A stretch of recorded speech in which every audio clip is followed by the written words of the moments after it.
Well, good morning. I've recorded a few thoughts for the day for Pyjama preaching in one little run, just because it's passing the time and I'm enjoying doing them and reading some of these little stories from a christianmoralstories.com is the website. And they're just simple, but don't often make you think. So Monday the 19th of April, this one's for. And it's headed Meeting God. An old man and a small child reached a park one evening. They sat on the same bench, so this is well pre-COVID. The child smiled and shared his chocolates with the old man. The old man had a bottle of water with him, which he happily shared with the child. And because my new kidney needs me to drink lots of fluid, I've got my bottles of water and aiming at 2.5 litres, but I digress. They started to talk about several silly matters. The old man narrated some interesting stories, which the child enjoyed very much, and the child sang a few songs which the old man appreciated very much.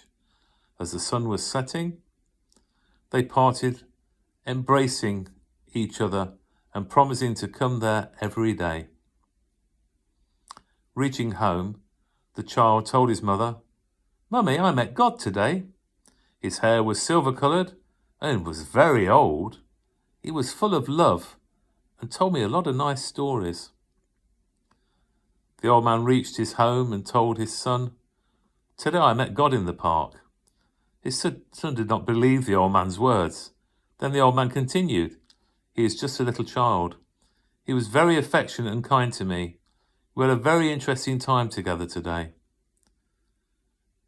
It is said that bringing up children, we must spend on them half as much money and twice as much time. Jesse Jackson said, "Your children need your presence more than your presents." So that's presence and presence.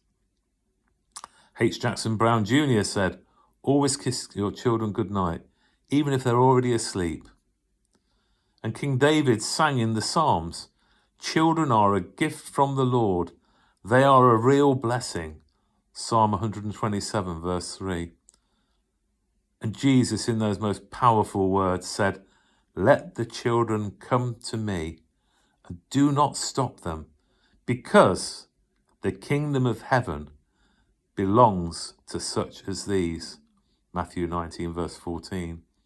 And there's that beauty of innocence of infancy, and that true spirit of Christianity as Christ intended it to be, that lost in wonder, love and praise. Jesus loved children, and when his disciples argued amongst themselves to decide who amongst them was the greatest, who did Jesus introduce to them? A child, and said, "I assure you, unless you change and become like children, you will never enter the kingdom of heaven. The greatest in the kingdom of heaven is the one who humbles himself and becomes like the child. And whoever welcomes in my name one such child as this welcomes me." Matthew 18, verses 2 to 5. So it's our duty to give gratitude, love, respect, service, and support to our elderly relatives. We must take care of them and provide for them, especially in their old age, illness and need.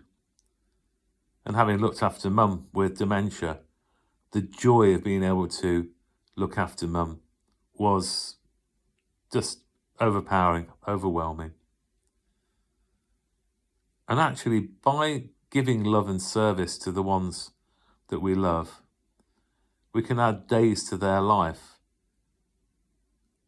and add life to their days, because it's all about quality of life. And Mum and I used to go out and we used to have a lovely time, even though Mum couldn't remember probably when we got back where we'd been.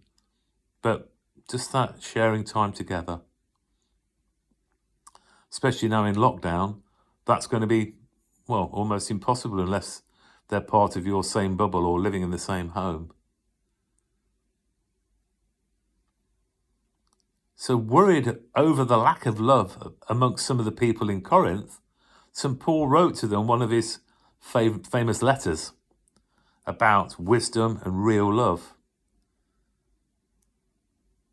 I may be able to speak the languages of men and even of angels, but if I have no love, my speech is no more than a noisy gong or a clanging bell. 1 Corinthians 13 verses 1 to 13, oft read at a wedding. So love is the language that Jesus taught his disciples as the universal medium to evangelize. Love can be heard by the deaf, seen by the blind, and even felt by the newborn and those with mental incapacity and illness. Because my mum, with the love that she showed me and I showed her, that broke through the shackles of dementia, shall we say. We may give without loving, but we cannot love without giving. Love is giving all we can. Love is like a smile. And you know, with the masks on, we've lost that smile, but we smile still with our eyes.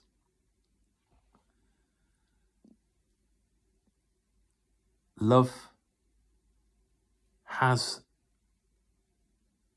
no value unless it's given away. Carl Menninger says, love cures people, both the ones who give it and the ones who receive it. And Mother Teresa said, it's not how much you do, but how much you love you put into what you do that counts. It's not how much you do, but how much love you put into what you do that counts. And so today, may we show our love to those around us. May we be filled with Christ's love, a love that's the light of the world that banishes darkness. May we be that same light to others we meet today. Amen.